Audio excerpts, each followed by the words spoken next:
We are now looking at custom cards, which means basically non-zebra card or card which has not been tested by engineering and for which we do not have the proper values as a temperature and a speed to print correctly on those cards.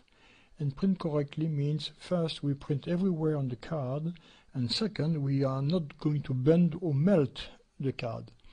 So if you do have a card which is unknown to you, the only solution here would be to select either custom 1 or 2. You have two possibilities. They are basically the same, so that leaves you the possibility to have two different cards.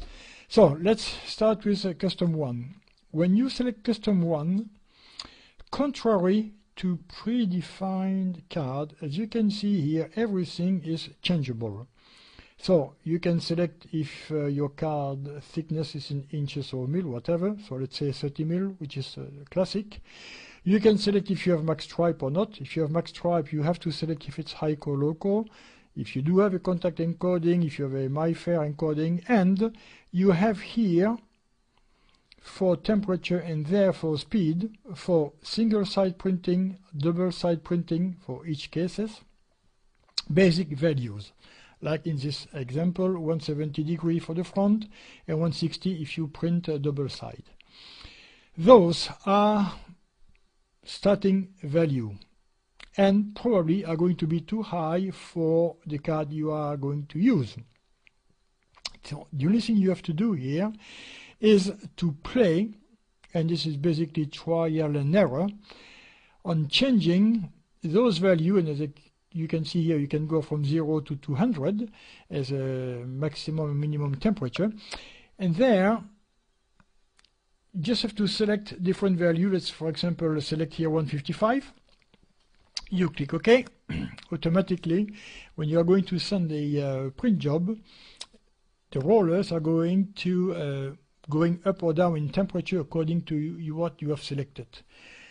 Here, what you have to do is to sit with your customer's card and try changing those either temperature most of the time. You can play also a little bit on the speed here to get a card where the surface has been printed all over and the card is not bending or melting evidently inside the printer. There is no basically definition of what the temperature should be for a known card, so you have to look at yourself. So here, try, let's say, by going down from the proposed value by 5 degrees and so on, and you go until you find a proper setup of temperature and speed which satisfies for having, again, card printed everywhere on the surface and not bending. You can evidently start with the default value which are proposed when you select a custom 1, but if the PVC is not of a, let's call it a not that good quality, you might have a card either bending or eventually, if it's too much, melting. So from the proposed value, I would suggest you to go down by 10 degrees. So you start at 170, try 160, try 150, and when you reach a point where the card is starting not to print on all the surface, so you are going to have a misprint, then re-increase a little bit the temperature by 5 degrees until you get a compromise. Unfortunately, it's trial and error, and you will have to do that if you are using cards which are totally unknown or untested by Zebra.